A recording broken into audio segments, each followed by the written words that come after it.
Vous savez, je ne sais pas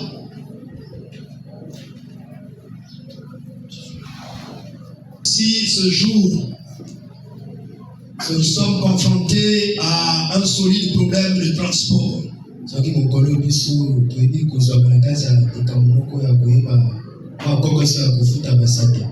Vous savez, hier moi-même je venais ici le soir. Mais je suis resté à l'arrêt de bus jusqu'à 22h.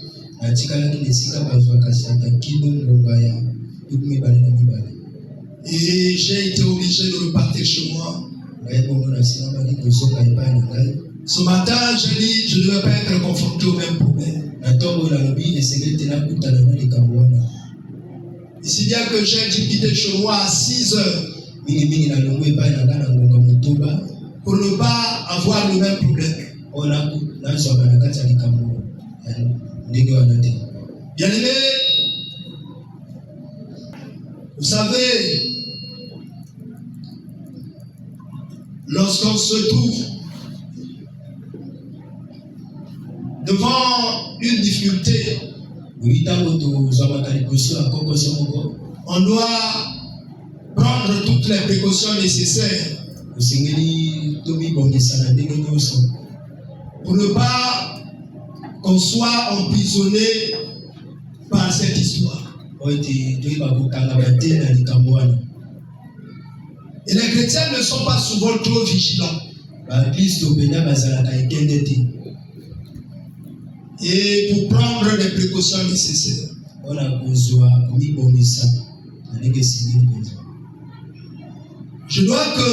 Je crois simplement que la connaissance de la parole de Dieu doit nous aider dans toute situation. Nous puissions prendre les dispositions qui conviennent. En ce dimanche 7 juin 2026,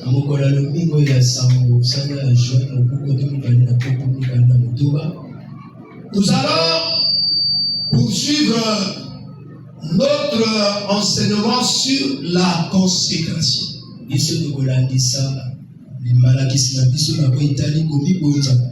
La fois dernière, nous avons utilisé la personne de Josué. Mais aujourd'hui, nous utilisons la personne de Moïse.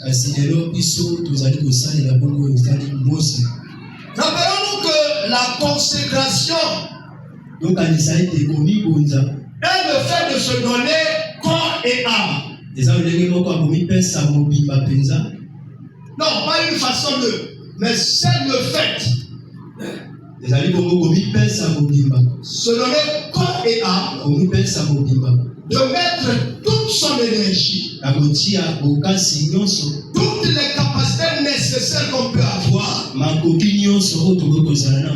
pour faire qu'une cause puisse aller de l'avant,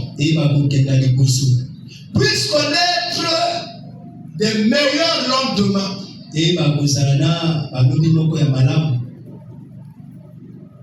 C'est travailler tous azimuts pour que cette œuvre connaisse de l'expansion. Et c'est d'ailleurs cela ce que le Seigneur nous demande. Et notre frère Paul s'était lui-même donné à cela. C'est un verset que nous avons déjà lu. Je voulais que ce matin tu le regardes encore. Il s'agit du livre des Actes des Apôtres. Et le chapitre 18. Et regardez le verset 1 Et vous allez descendre jusqu'au verset 4. Vous y êtes? La Bible dit après cela, Paul partit d'Athènes et se rendit à Corinthe. Il trouva un juif nommé Aquilas,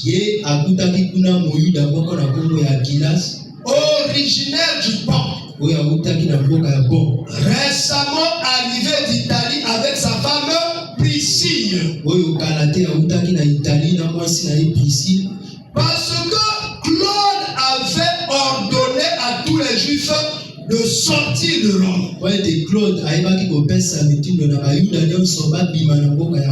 Il se lia avec eux. Et comme il avait le même métier, il demeura chez eux. Et il travailla. Ils étaient faiseurs de tentes. Paul discourait dans le synagogue chaque sabbat. Et il persuadait des juifs. Regardez l'attitude de Paul ici. D'abord, Paul allait d'un lieu à un autre. Il accomplissait la parole du Seigneur. Vous vous rappelez du livre, du dernier livre de Matthieu. Et l'évangile, le chapitre 28. Le verset 19 et 20. Le Seigneur dit allez par tout le monde. Oh, c'est là que le Seigneur commence. Il dit allez par tout le monde. La manière de travailler des chrétiens, c'est de ne pas demeurer à un endroit fixe. C'est d'aller. Mais il dit allez pour faire quoi? Parce que aller, c'est partir d'un point à un autre. Mais pour faire quoi? Il dit faites de toutes les nations les disciples. Alors le travail que le Seigneur nous assigne, c'est de faire de toutes les personnes qui vivent sur terre des disciples. Pour le faire, la méthodologie, c'est d'aller de lieu en lieu. Le Seigneur nous donne un travail. Lui-même il nous dit comment faire ce travail. Il dit enseignez-leur. D'abord il fait de toutes les nations des disciples. Maintenant lorsqu'ils ont pris l'engagement de devenir disciples, il faut le confirmer devant tout le monde par le baptême. Voilà pourquoi il demande à ce que nous les baptisons. Nous montrons au monde que telle personne a pris l'engagement de suivre le Seigneur. Et ensuite il dit ce n'est pas fini. Parce que lorsqu'il prend l'engagement, il pourra arriver que pendant sa marche, il n'aura pas de difficultés. S'il n'a pas bien affermi, il finit par tomber, par rétrograder, par se relâcher. Mais pour ne pas qu'il se relâche, comme un enfant ne doit pas connaître le kwashiorkor. Mais pour qu'il ne connaisse pas le kwashiorkor, il faut qu'il soit nourri. Et voilà pourquoi le Seigneur dit enseignez-les à observer tout ce que je vous ai prescrit. On a mis le problème du chrétien. Ce n'est pas d'écouter la parole de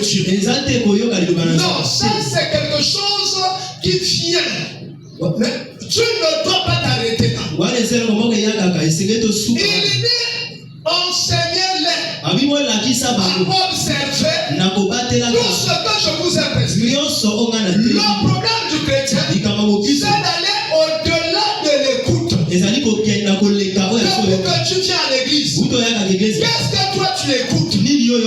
Qu'est-ce que le Seigneur te dit? Mais le problème du Seigneur, c'est pas seulement d'écouter, mais c'est d'observer. Observer veut dire pratiquer. C'est ça là le niveau où le Seigneur veut que tu arrives. Il dit vous devez faire des disciples. Mais des disciples qui observent, qui pratiquent.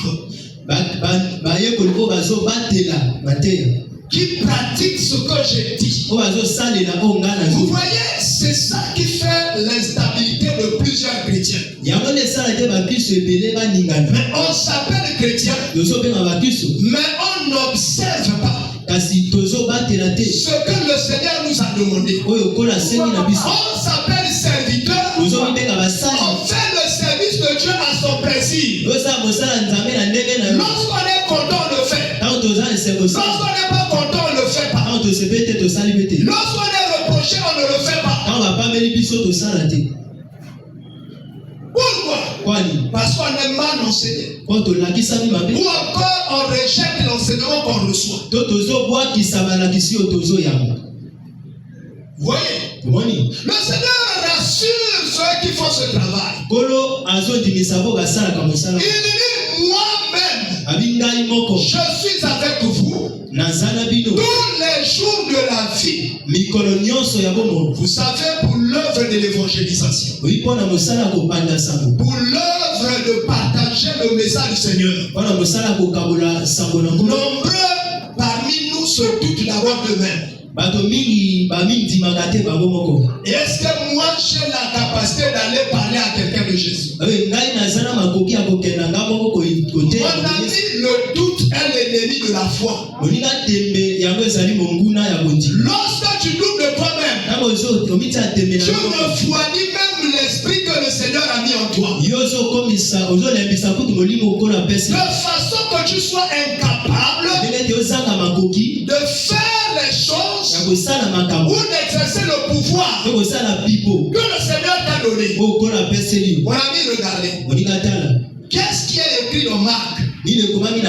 Dans Marc, le Seigneur dit voici les miracles qui accompagneront tous ceux qui auront cru. Vous avez cru au Seigneur? Automatiquement, le Seigneur vous a donné un pouvoir. Alléluia. Amen. Qu'est-ce qui croit que c'est la vérité? Amen. Qui croit que c'est la vérité? Amen.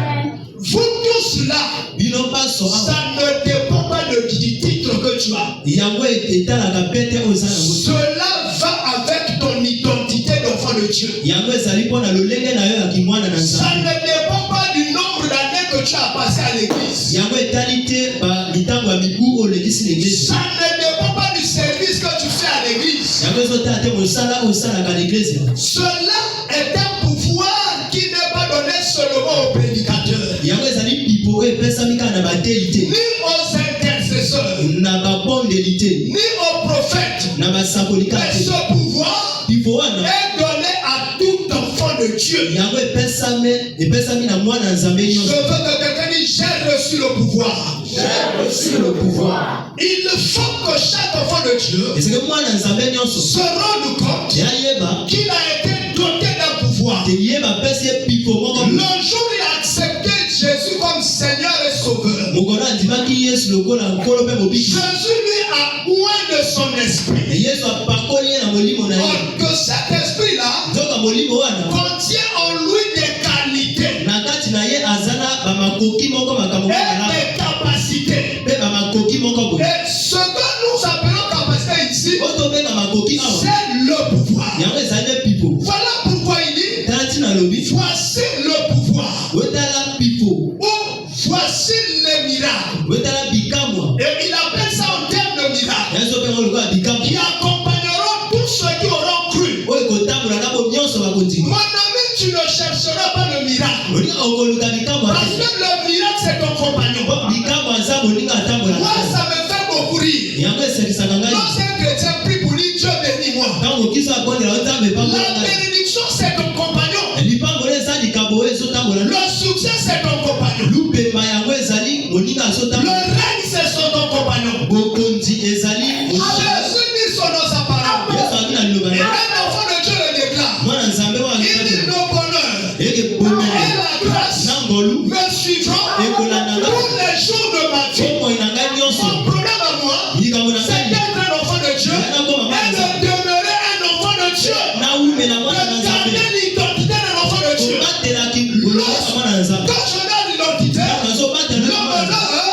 Lui-même, il me suit.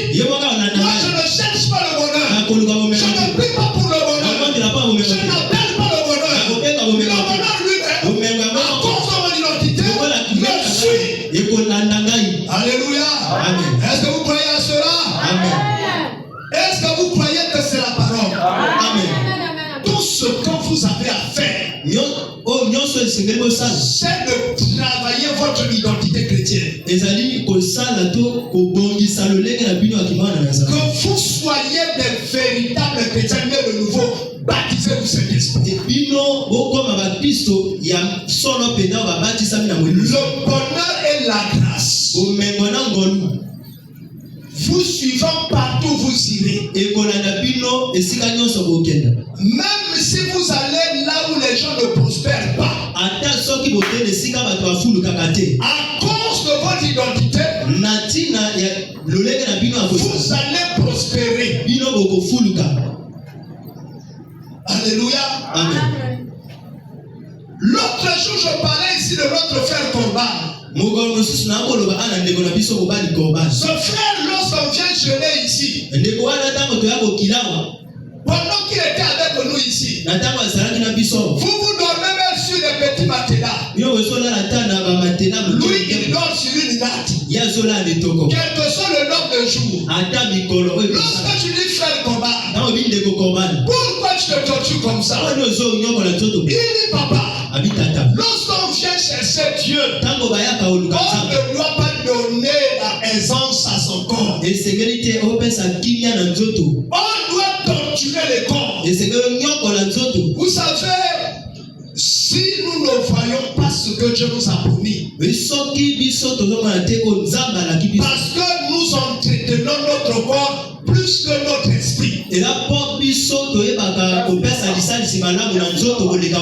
Chaque fois que tu veux gêner ton corps, ta chair dit attention la famille. Est-ce que tu ne sais pas que tu as la tension artérielle? La voix du corps monte plus que la voix de l'esprit. À ce moment, tu dis non. J'ai la tension artérielle où le médecin m'a dit qu'il faut manger matin, midi et soir et boire correctement.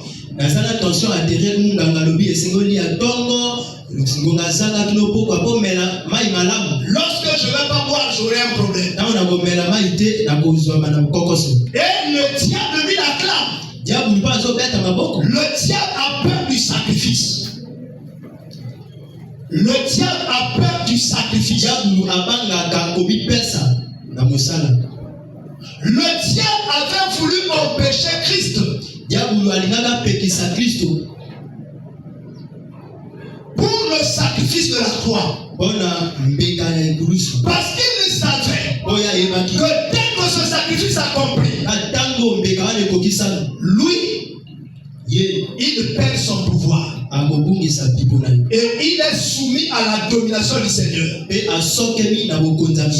que je veux te dire, le travail que le diable fait, c'est de t'empêcher de devenir réellement chrétien ou chrétienne. C'est de faire de toi un chrétien, mais faible. Un chrétien qui ne prie pratiquement pas. Un chrétien qui se contente des prières, on se lève le matin, Seigneur merci de m'avoir gardé la nuit, Seigneur merci, conduis-moi pour le travail, Seigneur merci, ramène-moi chez moi.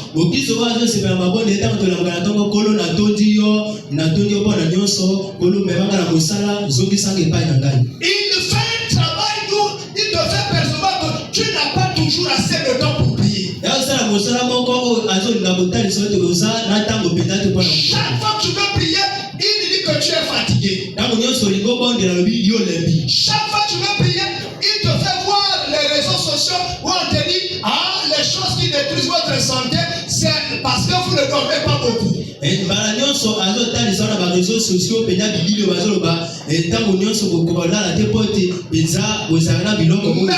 qu'il ne vous dit pas, lorsque vous aimez trop de sommeil, vous vous détruisez vous-même.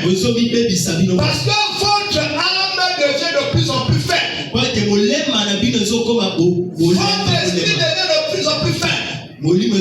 Tous les hommes forts spirituellement, ce sont des hommes de prière. Tout ce que vous dites, ils faisaient des choses, ce sont des hommes de prière.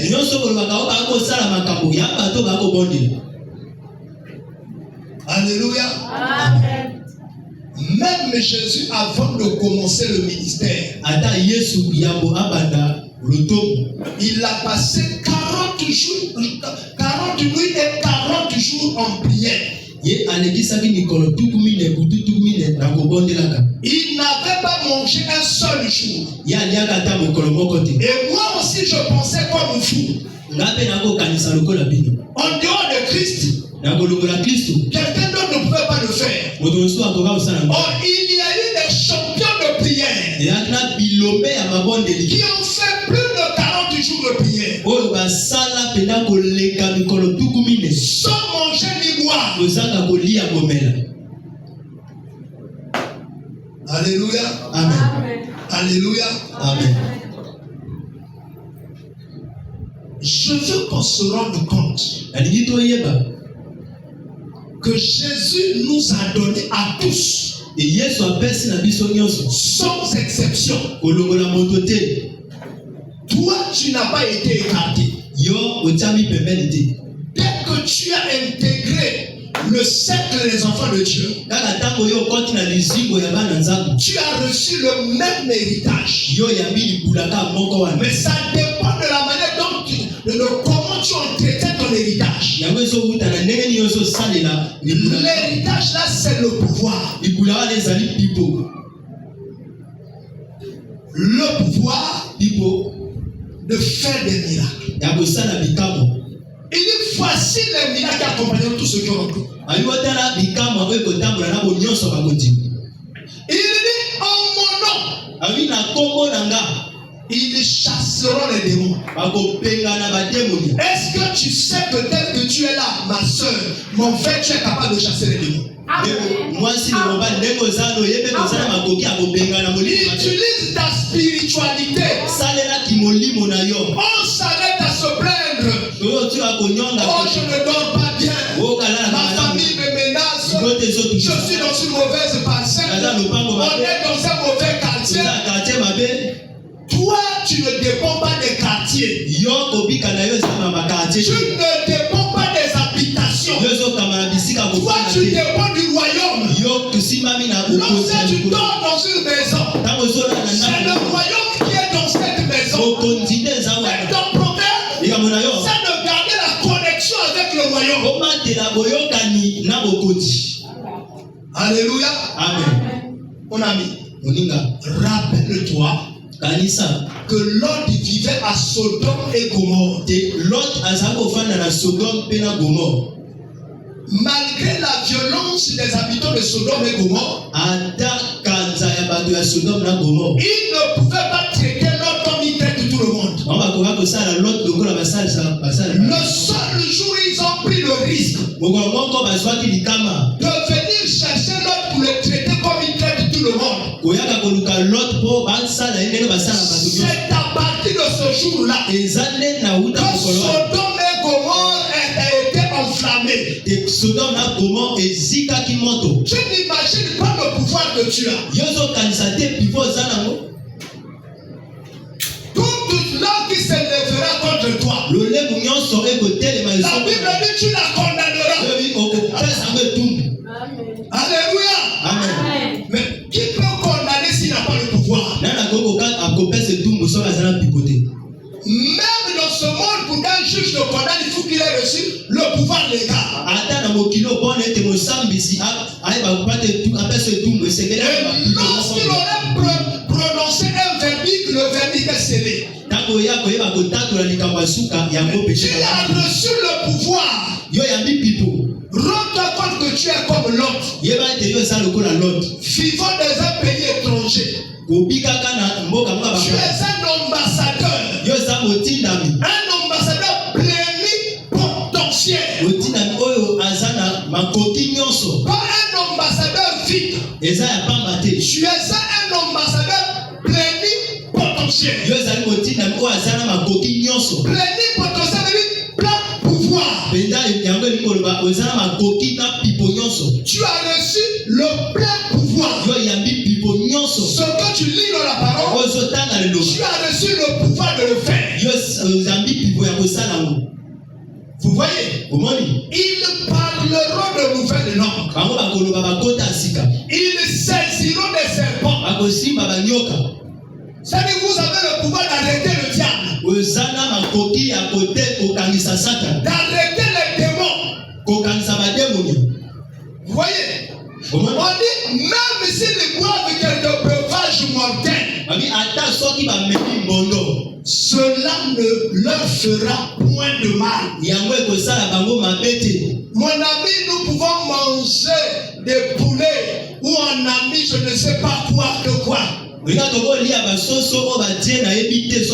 Seigneur filtrera cela dans notre corps. Nous serons toujours en bonne santé. Est-ce que vous le voyez? Utilisez votre pouvoir. La Bible dit ils imposeront les mains aux malades. Et les malades seront guéris. Pendant que ton mari est malade, ne va pas chercher le pasteur. Pendant que ta femme est malade, ne va pas chercher le pasteur. Rappelle-toi que Dieu t'a donné le pouvoir d'imposer les mains aux malades et que les malades vont être guéris. Dis Seigneur, j'exerce le pouvoir que tu m'as donné comme enfant de Dieu d'imposer les mains aux malades et que les malades soient guéris. Que ma femme soit guérie maintenant. Que mon mari soit guéri maintenant. Que mon fils soit guéri maintenant. Mais si c'est le diable qui vient vous attaquer, mais tu rappelles à Jésus que par le combat de la croix, le diable avait déjà été vaincu. Tout ce qu'il fait, ce ne sont que des grimaces pour me faire peur. Parce que si j'ai peur, je ne pourrais pas combattre. Rappelez-vous d'Amalek. Alléluia. Amen. Rappelez-vous de Goliath. Et rappelez-vous d'Israël. Lorsqu'ils ont eu ce combat, vous voyez combien de jours les enfants d'Israël ont été suspendus devant une seule personne, Goliath. Qu'est-ce qui a fait qu'eux ils étaient suspendus? Ils ne pouvaient rien faire. C'était la perception. C'était ce qu'ils considéraient. C'était la lecture qu'ils faisaient de Goliath. Quelle est la lecture que tu fais de ton problème? Quelle est la lecture que tu fais de ta famille? Quelle est la lecture que tu fais de ta situation? Quelle est la lecture que tu fais de ta scolarité? Quelle est la lecture que tu fais de ton mariage? Quelle est la lecture que tu fais de ton foyer? Quelle est la lecture que tu fais de ton avenir? Proclame que j'ai un avenir meilleur. Proclame que ma vie va de gloire en gloire. Parce que mon maître ne s'est pas échoué. La Bible me dit par le livre de Pierre que par ses maîtrises la vie, nous avons été guéris. Sa guérison ne concerne pas seulement le corps. C'est tous les domaines de ma vie. Alléluia. Est-ce qu'il y a une foi de Dieu ici? Amen. Oh. Ce matin, je veux arriver. Je veux arriver en parlant de Moïse. En ce qui concerne la consécration. Je commençais par Paul. Et Paul était là dans cette maison. Comme le relate Acte 18. Il parlait de Dieu. Il proclamait Dieu. Mais il faisait également les tentes. À un moment donné, il a dit bon, j'arrête tout ça. Je me consacre à l'œuvre de Dieu. Maintenant, lorsque Paul s'est consacré à l'œuvre de Dieu, vous savez, la manifestation de la puissance autour de lui est devenue tellement grande. À tel point qu'il est devenu insupportable. Même les Juifs ne l'acceptaient plus. Il dit non. Cet homme-là pousse les gens à servir Dieu d'une manière extraordinaire. Ces gens-là se sont révoltés. Ils sont allés devant le gouverneur. Ils ont dit il faut arrêter Paul. Parce que Paul tourne la population. La manière dont il demande aux gens de servir Dieu, c'est extraordinaire. Le gouverneur les écoute. Et l'autorité dit, si vous discutez à côté de la doctrine, où est mon problème? Je croyais que c'était un problème politique. Ou un problème qui concerne la société. Si c'est pour votre religion, allez trouver d'autres personnes. Jusqu'à ce qu'ils se sont attaqués au chef de la synagogue. Ils l'ont battu.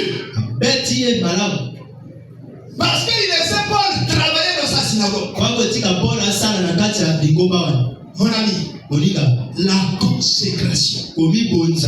Maintenant, venons dans le cas de Moïse.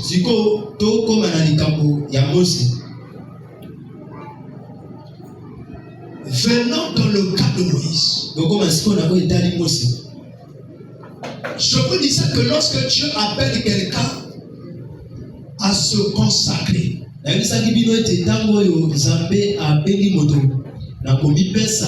y a 4 choses essentielles qui lui demandent de faire.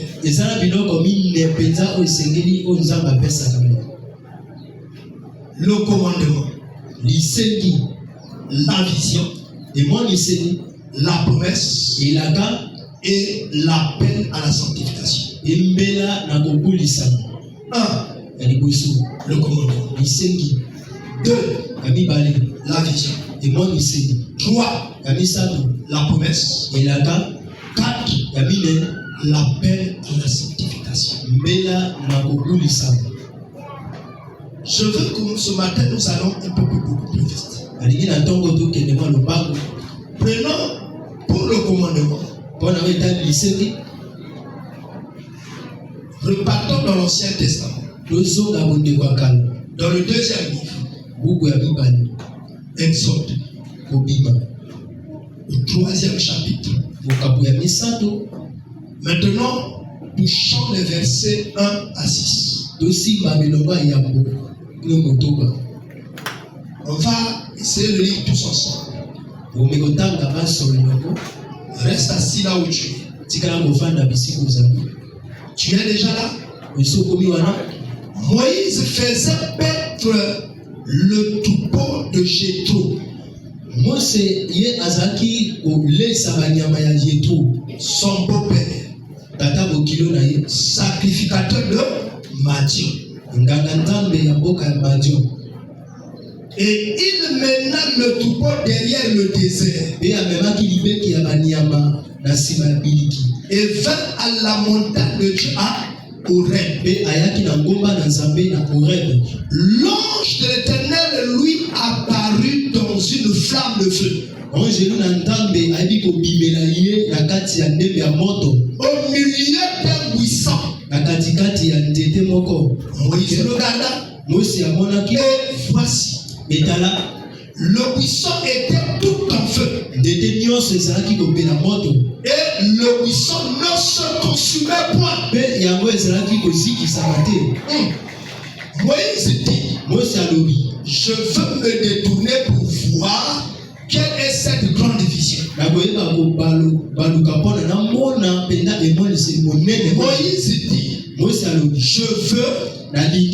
je veux me détourner pour voir quelle est cette grande vision. ni les alliés moi ne se connaissent. Et pourquoi le buisson ne se consume point? L'Éternel vit qu'il se détournait pour voir. Et Dieu l'appela du milieu du buisson. Et dit Moïse. Moïse. Et il répondit, me voici. Dieu dit, n'approche pas d'ici. Ôte tes souliers, car le lieu sur lequel tu te tiens est une terre sainte. Je voudrais prendre le verset 10. Maintenant, va, je t'enverrai auprès de Pharaon, et tu feras sortir d'Égypte mon peuple, les enfants d'Israël. Nous sommes en train de parler de commandement. Le commandement, ce sont les conditions qu'il faille remplir. Ce que tu dois obligatoirement faire pour que la mission que Dieu te donne puisse s'exécuter. Vous voyez, Moïse était un enfant hébreu, né à un moment où la persécution des Juifs avait tellement pris de l'ampleur en Égypte.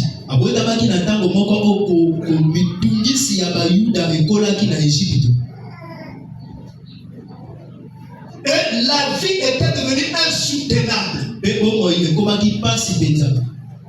Vous voyez? Et lorsque cela était devenu insoutenable, il y avait tellement d'injustice sociale. Jusqu'à ce qu'un jour, Moïse était en colère en voyant un Égyptien qui était un chef de file, torturant les Juifs, leur demandant un travail difficile. Elle ne le laisse même pas le temps de se reposer. Et Moïse était obligé de tuer l'Égyptien pour faire que cette affaire soit cachée. Il a essayé de creuser le sable et de cacher le cadavre de l'Égyptien. C'était devant les Juifs. Après, l'affaire n'avait été connue de personne. Parce que sûrement les Juifs ne l'ont pas parlé. Tout au moins ceux qui avaient vu cela. Et Moïse continuait sa vie normalement. Un jour, il vient voir des Juifs qui se battent entre eux. Imaginez-vous un Juif représente le chrétien. Et Moïse leur dit, mais vous êtes des frères. Pourquoi chamaillez-vous entre vous? Pourquoi battez-vous entre vous? Et un des Juifs le dit, veux-tu me tuer comme tu avais tué l'Égyptien l'autre jour? Moïse se dit donc cette affaire est connue. Et si ça arrivait aux oreilles de Pharaon, je vais être détruit. Donc je dois fuir loin de la colère de Pharaon. La leçon qu'on doit d'abord tirer, il n'est pas normal que vous et nous qui sommes des chrétiens, que nous ayons des disputes entre nous, que nous ayons des accusations entre nous, que nous ayons des critiques entre nous. L'amour, qui est le lien qui nous unit, doit nous convaincre à ce que nous regardons la faiblesse de l'autre montre comme notre faiblesse. À ce que nous puissions conseiller celui qui ne va pas dans le bon chemin. Soutenir celui qui est en train de trébucher. Si nous manifestons cette solidarité, nous pourrions rester toujours debout. Sinon, autrement, parmi nous il y aura des divisions, parmi nous il y aura des critiques. Lorsque cela rentre au milieu de nous, c'est le diable qui est en train de remporter la victoire. Parce que de plus en plus, il va faire rentrer l'esprit de division au milieu de nous. Alors, nous devons faire attention de ne pas introduire une telle attitude au milieu de nous. Quand celui qui faisait le mal s'arrête, que celui qui parlait et qui critiquait les autres s'arrête. Si quelqu'un fait un mal, fait quelque chose de mauvais un jour, et que tu sois au courant, Jésus dit va le voir, parle avec lui, mais ne le critique pas, ne l'accuse pas, ne l'insulte pas, ne va pas exciter les autres pour que vous vous mettez à ruminer contre lui. Ça c'est le premier enseignement qu'on doit retenir. Et exactement ce bruit est arrivé aux oreilles de Pharaon. Pharaon dit quoi donc c'est ce que Moïse a fait? Il a bénéficié de tous mes soins. Pharaon cherchait maintenant à tuer Moïse. Et c'est comme ça que Moïse s'enfuya. Et lorsqu'il s'est enfui, c'est à ce moment-là qu'il va rencontrer les filles de Reuel ou Jéthro. Et comme il y avait des agresseurs qui attaquaient ces filles, qui faisaient boire les troupeaux de leur père, Moïse prit leur défense. Et ces filles rentraient à la maison plus tôt. Et leur père dit, mais comment avez-vous pu revenir aussi vite à la maison? Ils ont dit un Égyptien. Alléluia. Amen. Oh. Ils ont dit un Égyptien nous a aidés.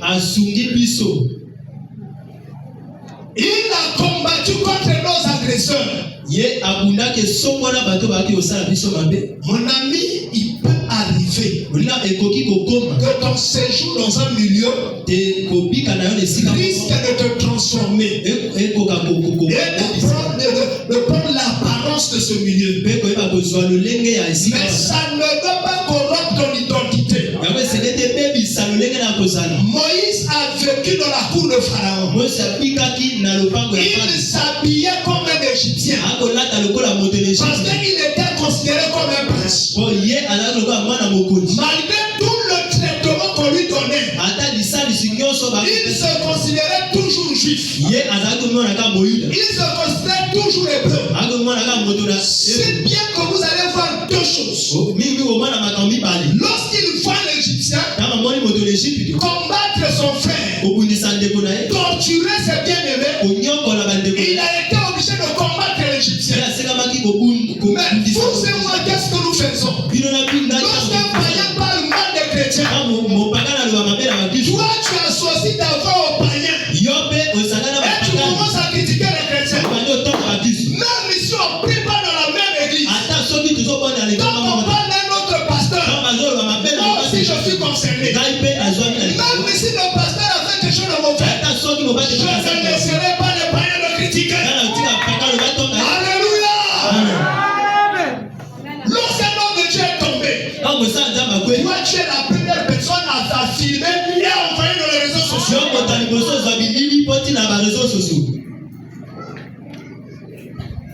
C'est pas possible. Quelle corruption vous avez? Des frères qui s'attaquent aux frères.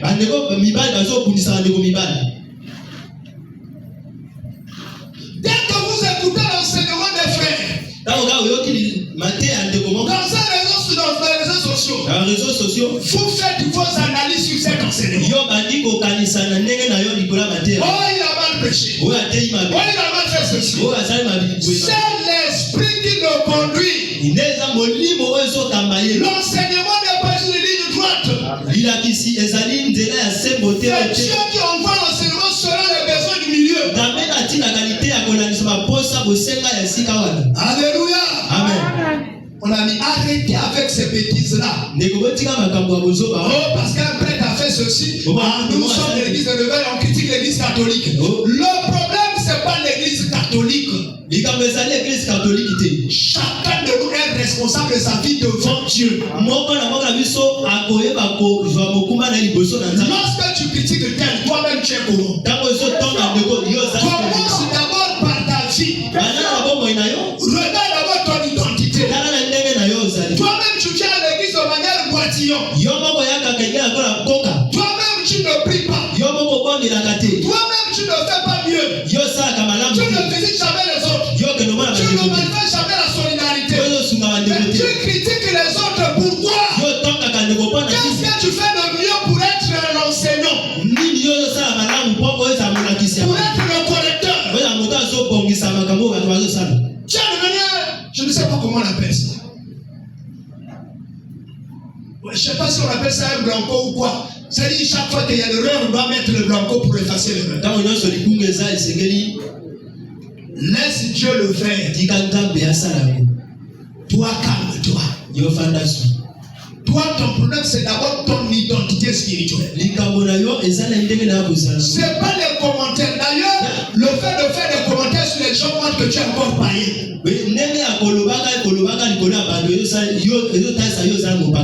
Parce que le chrétien, lui, a la compassion.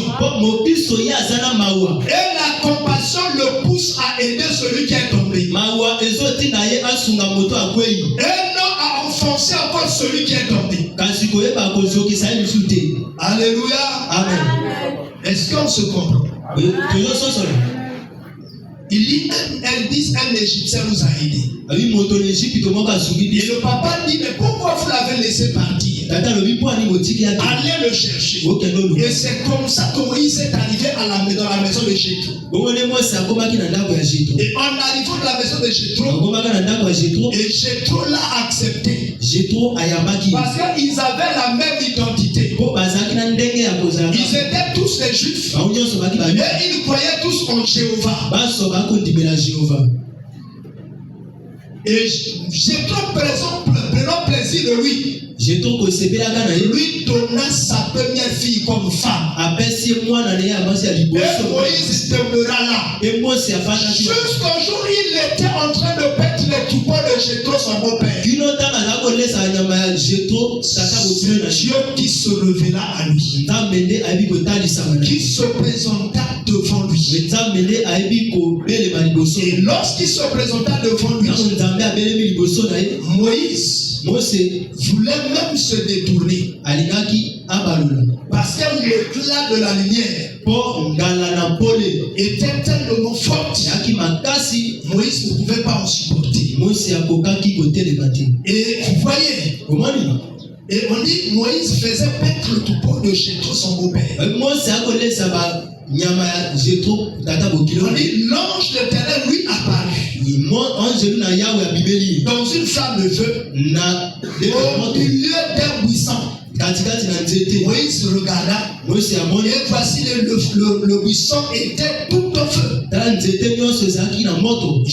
Moïse dit, je veux me détourner pour voir quelle est cette grande vision. Et pourquoi le buisson ne se consumait pas? L'Éternel vit qu'il s'est détourné. Et Dieu l'appelait du milieu du buisson. Et dit Moïse. Et il répondit, voici. Et Dieu lui dit, n'approche pas d'ici.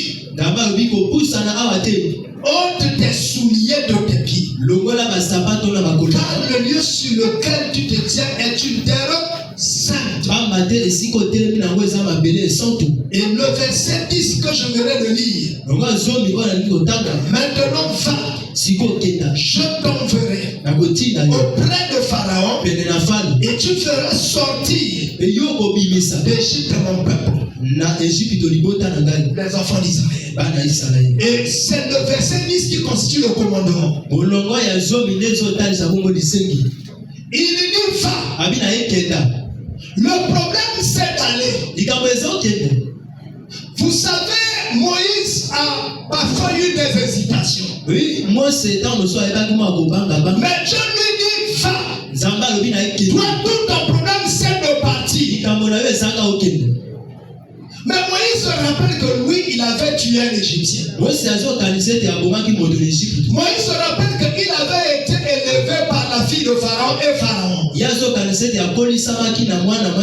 Moïse se rappelle que Pharaon était le moins puissant qu'affronter Pharaon, c'est pas facile. Dieu lui dit seulement va. Lorsqu'il dit va, c'est un commandement. C'est le mode impératif. Ceux qui sont obligatoirement faire. Mon ami, toi et moi, nous avons le même problème. C'est-à-dire, lorsque Dieu nous dit de faire ceci ou cela, la première chose, nous voyons la difficulté. Nous mettons en avant la difficulté. On dit, mais Dieu, je dois partir, mais comment je vais faire? Mon ami, lorsque Dieu t'appelle, ne te pose pas les questions comment. Et de quelle manière? Parce que lui, il te donnera les capacités pour faire ce que toi, tu dois faire. Et sautons un peu. Prenons le chapitre 4. Prenons les versets 28 à 31. Regarde ici. 28 à 31. Moïse fit connaître à Aaron toutes les paroles de l'Éternel qu'il avait envoyées et tous les signes qu'il lui avait ordonné de faire. Moïse et Aaron poursuivirent leur chemin et ils assemblèrent tous les anciens des enfants d'Israël. Aaron rapporta toutes les paroles que l'Éternel avait dites à Moïse. Et il exécuta les signes aux yeux du peuple. Qu'est-ce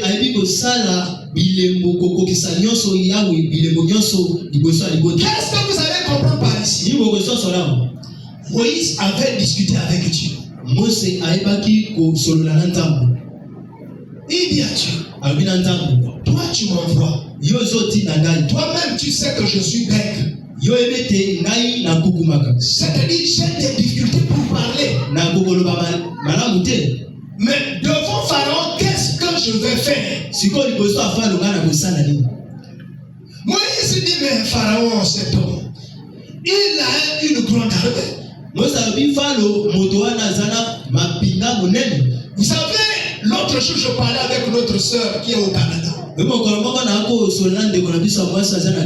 Parce qu'un homme de Dieu est passé dans les réseaux sociaux. A dit que pour combattre les hôtels de la famille, il faut que vous soyez un chrétien à un niveau très avancé. Et la soeur était tellement bousculée avec ça. Elle lui dit, mais comment je vais faire? Parce qu'elle lit dans sa famille qu'il y a des situations qui sont en train de suivre sa vie. Et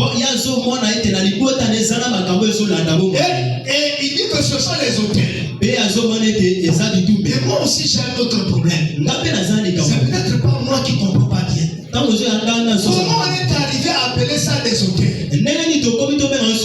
Mais c'est parce qu'on dit ceux qui sont les lieux de sacrifice. C'est des lieux où on détruit la vie des gens.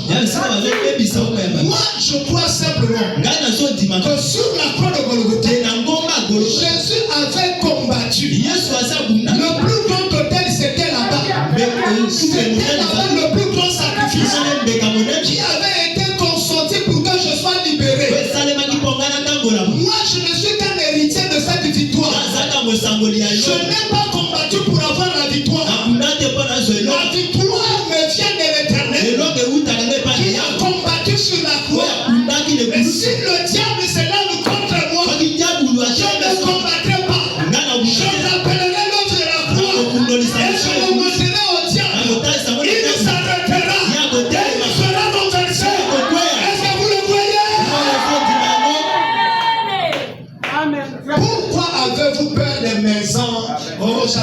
milieu des sorciers. Oh, j'habite au milieu de la famine. Oh, j'habite au milieu du chômage. Rappelle-toi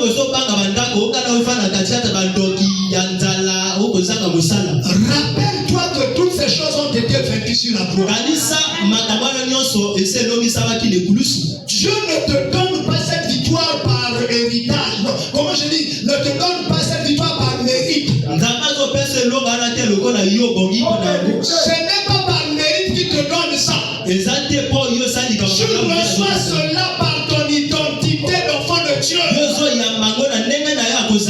Parce que par ton identité, tu es un héritier. Rappelez-vous du jeune homme de Luc 15. Il était en même temps rebelle. Parce qu'un jour il a dit à son père, Père, je veux partir. Donne-moi mon héritage. Son père savait que ce n'était pas encore le temps de partir. Il lui dit, je ne te donne pas l'héritage maintenant. Il dit, partage mon héritage avec mon frère. Donne-moi ma part et que je parte. Il est parti. Maintenant, lorsqu'il a fini son héritage, il a dit, je m'en vais.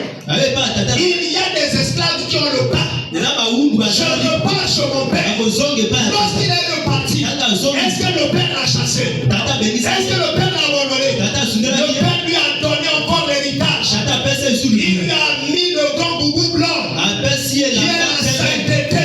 C'est qu'il a effacé son péché. Je veux dire à quelqu'un, si tu as vécu dans le péché, pourquoi tu continues à vivre dans le péché? Tombe sous les pieds de Jésus. Demande pardon. Il enlèvera ton péché. Il te donnera la nouvelle vie. Son père lui a donné le bâton. Il symbolise le pouvoir. Lorsque Jésus te régénère, il te donne le pouvoir. Dans le pouvoir, il y a la domination. Il disait à Josué, où l'on foulera la plante des épaules, je te le donnerai. Où l'on foulera la plante de pied, je te le donnerai. N'aie pas peur des sorciers. N'aie pas peur de ton oncle. N'aie pas peur de ta tante. N'aie pas peur de ta maman. N'aie pas peur du magicien. N'aie pas peur du franc-maçon de votre famille. Alléluia. Dis avec moi, j'ai la victoire. Dis avec moi, je suis l'héritier de la croix. Dis avec moi, je suis l'héritier de l'œuvre de la croix. Mon ami, Moïse avait ce problème toujours. En train de discuter avec Dieu. Et c'est le même problème que tu as. Lorsque je vais faire l'évangélisation, comment je pourrais convaincre les gens? Toi, tu crois que quelqu'un est convaincu par le nombre de versets bibliques que tu connais? Toi, tu es convaincu que c'est par l'onction, je ne sais pas comment tu appelles ça, le talent, je ne sais pas le don que tu as. C'est Jésus qui prépare le chemin avant que tu n'arrives. C'est Jésus qui fait l'œuvre avant que tu n'arrives. Rappelle-toi de la femme de Jean 4. Elle était païenne. Elle était impudique. Elle a seulement rencontré Jésus devant le puits de Jacob. Cette rencontre a suffi pour que cette femme soit revêtue de puissance. Elle de repartir en Samarie. Elle de parler aux Samaritains. Et tous les Samaritains étaient sortis de la ville. L'ont suivi jusqu'à aller rencontrer Jésus. Quelles sont les paroles qu'elle avait? Quels sont les versets qu'elle connaissait? Quelle est la puissance qu'elle avait? C'est Jésus qui a fait l'œuvre. Va seulement. Va seulement. Va seulement. Tel que tu es. Ne cherche pas à t'améliorer. Ne va pas t'inscrire à une école théologique pour devenir un enfant de Dieu. L'école théologique fabrique des intellectuels. On appelle des théologiens. Mais l'école théologique ne fabrique pas des chrétiens. L'école du christianisme, c'est la parole. Additionné avec le Saint-Esprit. Il dit, vous recevrez une puissance. Le Saint-Esprit suivra sur vous. Et vous serez mes témoins à Jérusalem, dans la Judée et dans toute la Samarie. C'est ça l'école chrétienne. Le Saint-Esprit, le maître, le conducteur, le pasteur, le faiseur de miracles. C'est lui. Il a dit à Moïse, va, je prépare avant. Aaron sera là. Tout ce que je te dirai, tu diras Aaron. Et Aaron le dirait à Pharaon. Lorsqu'ils sont partis, est-ce que l'enfant de Pharaon n'est pas mort? Pharaon a voulu dire non, je ne le laisse pas. Je ne fais pas ce que vous dites. Je dis à ton Pharaon, je vais te donner un dernier coup. Et il a donné un dernier coup. C'est l'héritier qui est décédé.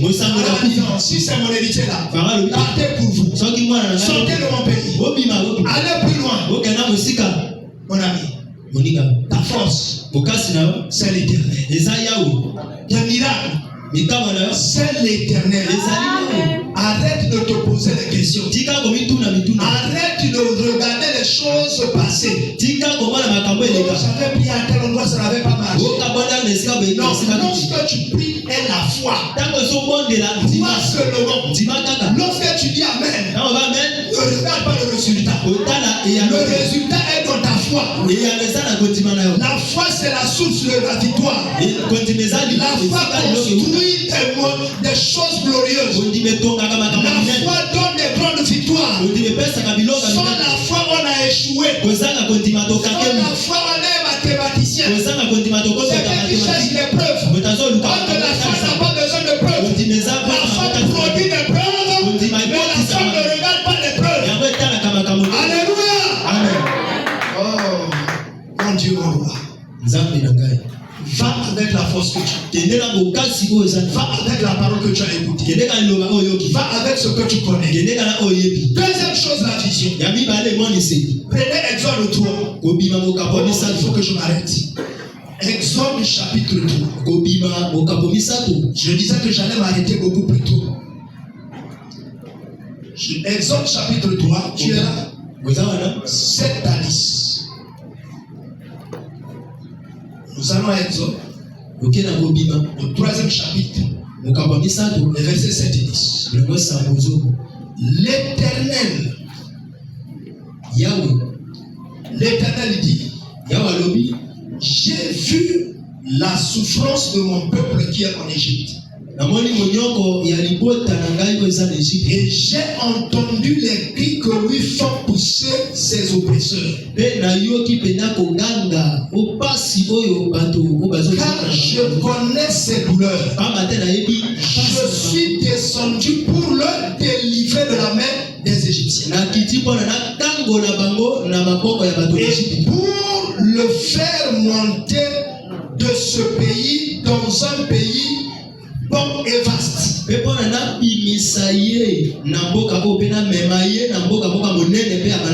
Dans un pays où coule le lait et le miel. Dans les lieux qu'habitent les Cananéens, les Essiens, les Amoréens, les Phérésiens, les Éviens et les Jébusiens. Voici les cris d'Israël sont parvenus jusqu'à moi. Et j'ai vu l'oppression que leur font souffrir les Égyptiens. Maintenant, va. Je t'enverrai auprès de Pharaon. Et tu feras sortir d'Égypte mon peuple, les enfants d'Israël. Lorsque Dieu t'envoie, il te dit ce que tu vas aller faire. Dieu n'envoie pas quelqu'un sans lui fixer ce qu'il doit faire. Il te donne une vision claire. Il y a des gens qui disent Dieu m'a envoyé. Il s'appuie sur la mission générale de tous les chrétiens. Et pour chaque lampe, Dieu l'envoie éclairer un lieu donné là où il y a l'obscurité. Il lui donne un message spécial avec une autorité spéciale. Mais c'est lui-même qui fait le travail. Toi, tu n'es qu'un instrument. Je veux que tu n'hésites pas. Et troisième chose, la promesse. Parce que je vais finir très vite. Et la promesse, vous allez prendre l'exemple toujours 3. Là où nous étions, les versets 11 à 22. Et vous prenez excusez-moi, Exode chapitre 3, les versets 11 à 22. Je vais lire quelques passages. Moïse dit à Dieu, qui suis-je pour aller vers Pharaon et pour faire sortir d'Égypte les enfants d'Israël? Vous voyez? Dieu dit, je serai avec toi. Et ceci sera pour toi le signe que c'est moi qui t'envoie. Quand tu auras fait sortir d'Égypte le peuple, vous servirez Dieu sur cette montagne. Moïse dit à Dieu, j'irai donc vers les enfants d'Israël et je leur dirai, le Dieu de vos pères m'envoie vers vous. Mais s'il me demande quel est son nom, que leur répondrai-je? Dieu dit à Moïse, je suis celui qui suis. Et il ajouta, c'est ainsi que tu répondras aux enfants d'Israël. Celui qui s'appelle je suis m'a envoyé. Dieu dit encore à Moïse, tu parleras aussi aux enfants d'Israël. L'Éternel, le Dieu de vos pères, le Dieu d'Abraham, le Dieu d'Isaac, le Dieu de Jacob, m'envoie vers vous. Voilà mon nom pour l'éternité. Voilà mon nom de génération en génération. Je lis le dernier verset, le verset 22. Je saute. Chaque femme demandera à sa voisine et à celle qui demeure dans sa maison des vases d'argent, des vases d'or et des vêtements que vous mettrez sur vos fils et vos filles, et vous dépouillerez les Égyptiens. Alors ici c'est la promesse. La promesse est un pouvoir que Dieu met sur votre chemin si vous exécutez le commandement. Si vous n'exécutez pas le commandement, vous ne verrez jamais la promesse. Parce que le commandement est une chose préalable. Maintenant, je vais couper le commandement avec la dernière chose, l'appel à la sanctification. Alors, s'il y a des choses qui font échouer les enfants de Dieu, c'est de résister au commandement. Qu'est-ce que Dieu t'a demandé de faire? Tu as été choisi ici à l'église sous l'onction de Dieu d'être un protocole. Et tu n'es jamais là pour faire le protocole, pour attendre les résultats, que Dieu fasse des choses avec toi. Tu es désobéissant. Tu ne peux pas rester là où Dieu t'a placé. Tu peux te rappeler que tu as été appelé chantre, tu as été appelé modérateur, tu as été appelé prédicateur, intercesseur, animatrice du groupe de maman ou animateur du groupe de la jeunesse. Tu ne fais pas cela. Pourquoi attends-tu que Dieu fasse quelque chose pour toi? Dieu n'aime pas les gens qui sont désobéissants. La Bible dit dans le livre de Jacques, soumettez-vous sous la main puissante de l'Éternel. Et au temps convenable, il vous élèvera. Toi, tu ne te soumets pas. La deuxième chose qui fait échouer les chrétiens, c'est le manque de sanctification. Toi-même, tu n'abandonnes pas le péché. Le péché est l'opposition de la sainteté. Donc Dieu aime la sainteté. Là où il y a la sainteté, Dieu n'aime pas cet endroit. Mon ami abandonne la mauvaise vie. Mon ami abandonne la haine. Mon ami abandonne la jalousie. On va se mettre debout pour dire à Dieu de nous aider. Mon ami abandonne les mauvaises actions. Abandonne la haine. Abandonne le mensonge. Abandonne la convoitise. Laisse toutes les choses mauvaises. Soumets-toi à la volonté de Dieu. C'est ton Dieu tel qu'il t'a appelé. Reste à ta place. Prends ta place. Jésus a besoin de toi. S'il n'avait pas besoin de toi, il ne t'appellerait pas. Il dit le champ est grand. Mais il y a plein d'ouvriers. Pierre amène le moisson afin qu'il envoie des ouvriers dans son champ. Jésus qui t'a appelé. Alléluia. Amen. Maintenant, pose-toi la question, il m'a placé où? Il m'a mis à quel endroit? Que dois-je faire? Alors pour la première la prière, pendant que nous fermons les yeux, notre frère Garcia reviendra comme modérateur pour nous conduire dans les moments de prière.